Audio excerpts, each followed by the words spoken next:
canoe somehow as well. So between those two, there was a like planning forum on the CDT, and we all agreed to meet on this day. So yeah, we were all kind of scared because the CDT is burly. Like we're pretty nervous about what we're getting into. It's bear country there, so through Glacier, through the Bob Marshall Wilderness, and directly south of Glacier, there's just so many factors we haven't dealt with before, and there's no trail pretty soon after you get out of Glacier. So we were all like, let's hike together for the first few weeks, because we were definitely a little worried. There was pretty bad weather. There was a lot of rain. I think less than an hour into our hike, we were hiking past, there's a hotel called Mini Glacier Hotel. And there were just some folks staying there, and they were hiked down the trail ahead of us, and they turned back because the trail was, there were a few inches of water on it, and they just said, it's not worth it, you should just turn back. So that became sort of our joke all the time, of like, anytime we ran into difficulty, we would just say, we should just turn back now, guys, it's not worth it. So we never told them it was our intention to hike in Mexico. We thought that was a little bit ostentatious, but it was like hours into our hike, and immediately someone was like, it's not worth it, just turn back. So yeah, you can see sort of some of the snowmelt issues there. One of the hairier scenes, we had to cross a river that was a pretty big river, and there was a bridge at some point, but it was buried in snow, so we couldn't see the bridge at all. And we really wanted to hike on top of the bridge through the snow, but it was still just our best guess, so we went lightest person first, next lightest person next, and I was like the second to last person, I think, that went, and it was no fun to think about, because it didn't feel really stable. So we were like, if I'm over the bridge, it's okay, I'll just fall into the bridge. If I'm not over the bridge and it collapses, then I hope I don't drown. So, but that one wasn't quite as bad. It was, you could at least see the bridge and then climb up on that snowbank to get off of it. But that snowmelt did lead to lots of water. So this is pretty typical, like knee-deep water, where I don't even think there was a stream there. It was just snow melting. The CDT was very good at going along a river and crossing the river about 18 times in the span of a mile. So, how were the bugs? Yeah, we'll get into that. They're pretty fun. So this is the southern end of Glacier National Park. And this is sort of at the southern end of Glacier. We had a lot of bear issues. I was hiking with a German guy named Matti, and we actually saw a grizzly bear. And the bear saw us and walked around us. So we were like, oh, no sweat. But our friends Disco and POD were probably a half mile behind us. And so we were hiking downhill, and we looked back because we were following the path of the bear. The bear arced back around, and it was just behind some shrubs. And Disco and POD came along and didn't see it, and we were like, hey! And they just thought we were waving and being friendly, so they were just kind of like shouting and goofing off, but you couldn't really hear words. And so we're like, bear! And they were just waving, so we were kind of like, should we go back? And we were like, oh, it's a steep hill. I don't really want to go back up. So we just kind of watched, and the bear eventually wandered off in a different direction. But it was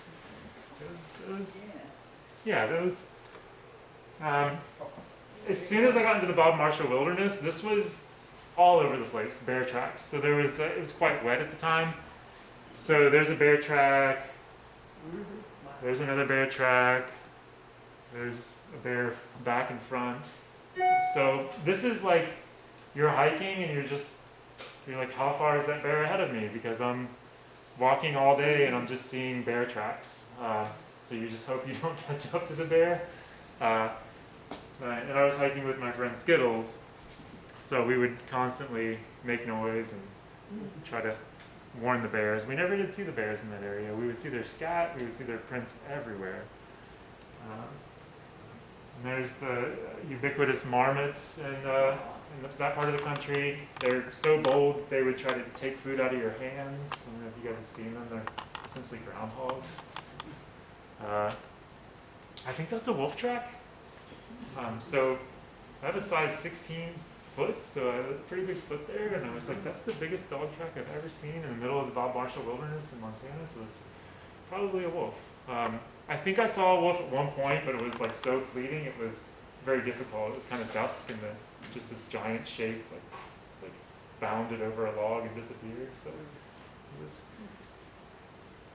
very exciting.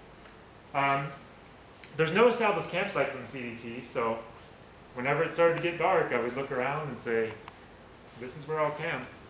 So a lot of ridgetop camping, I'm really excited about that. I'll happily carry gallons of water up on top of a mountain to camp instead of down. A lot because of the bugs. So it's a lot buggier when you're down lower, closer to water, and you get a little breeze up here.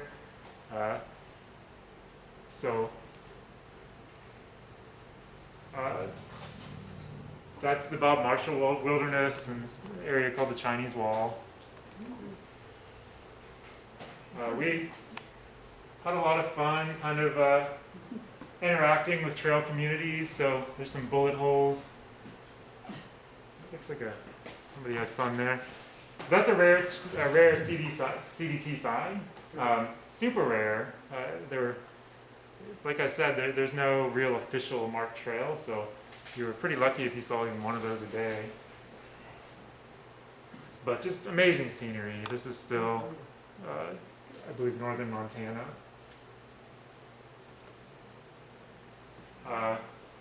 Everything out west is graded for pack animals, so you would see quite a few people. I believe this family was piecing together the entire CDT, but using mules to carry goods. They told me some of the stuff they had. I was so jealous. You know, you were just like, here I am in this like super flimsy, like not even an air mattress, you know, like just a Z-Rest, I believe it was. And these guys would talk about like steak dinner they were going to cook when they set up camp, but they were super friendly. Random things, like I don't think this is an established campsite or anything. It was just someone had built this little bench, which that's one of the things I always miss when I'm out and about on the trail is just a nice like place where I can actually sit and not collapse into a log or get ants all over me. So since there's no trail, you do walk through a lot of grasslands, and you get spread those seeds all around with burrs. So no fun taking those off. It's all cattle country, so you're just crossing these stiles like dozens and dozens of times a day, where you walk across the big giant field, and there's cattle like eyeing you, and you climb over to the next field and continue. Some of it's BLM land, some of it's Forest Service land, some of it's private land, but it's a lot of open country out there. It's pretty gorgeous. There's the dark spots in the middle are a herd of elk there, so I kind of watched them for a while. I saw elk moving through a forest at one point, and there were just hundreds. It was so amazing to see.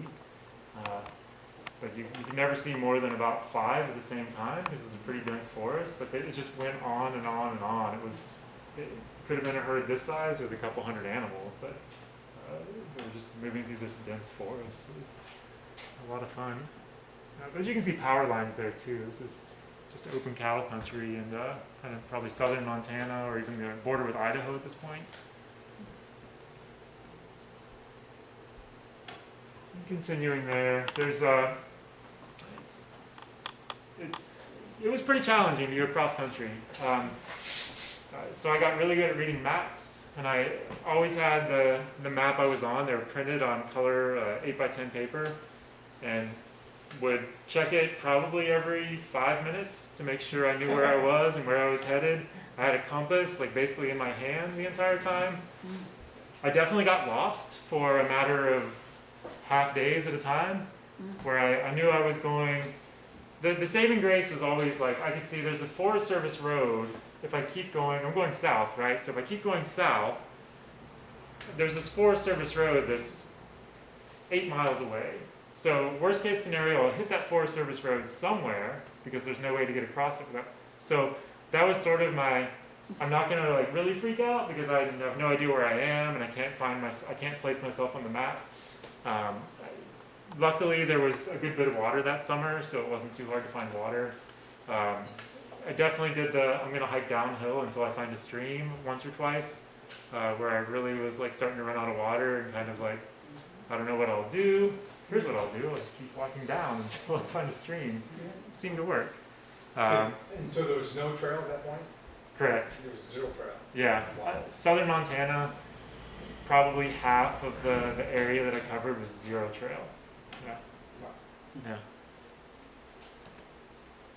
And I swapped out shoes probably every 500 miles, so there's a good example of old shoes versus new shoes. You can see my big toe area was completely like busted out there. I always wore trail runners. I use Superfeet inserts.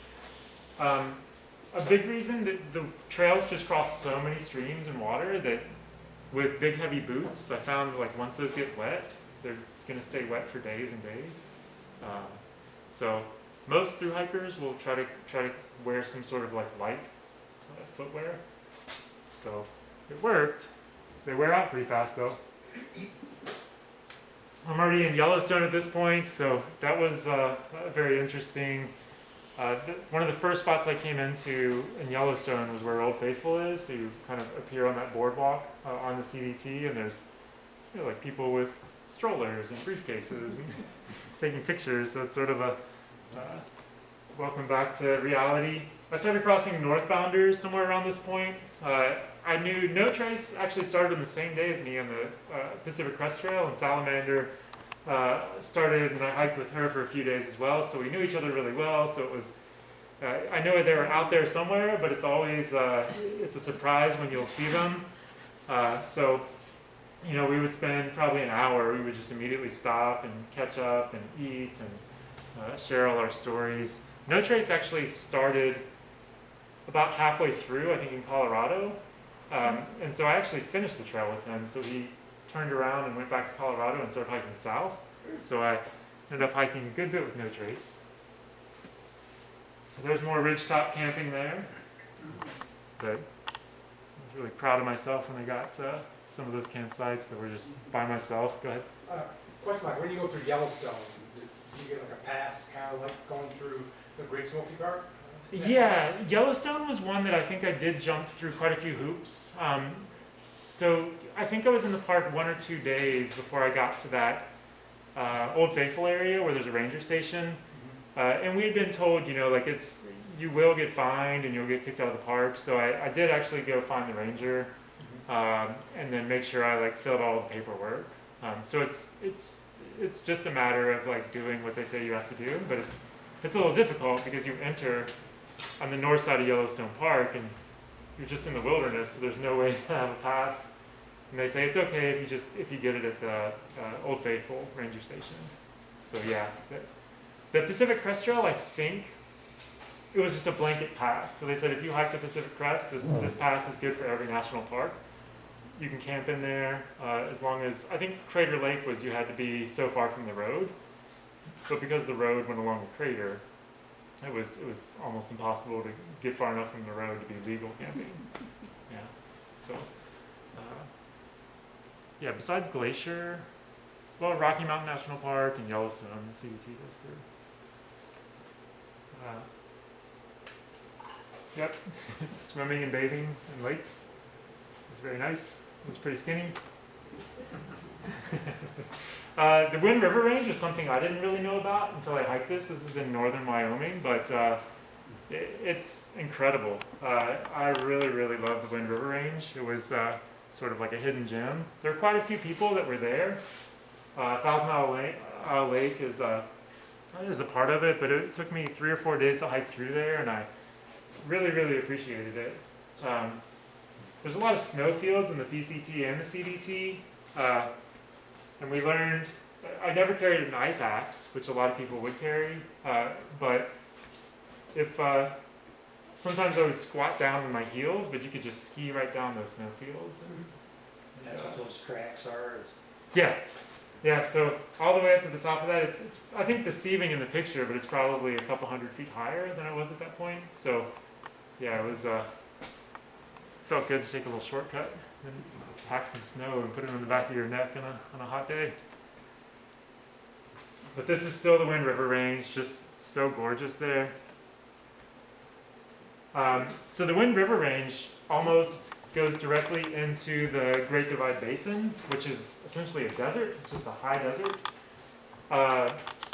So at this point, I think a day or two in front of the folks that I was hiking around. So I kind of like was a scout, and I was doing a water report to send back to them. But there were rattlesnakes all around, and you can tell this guy is agitated there. But you can see how well they're camouflaged, so you have to be fairly careful, especially with my footwear.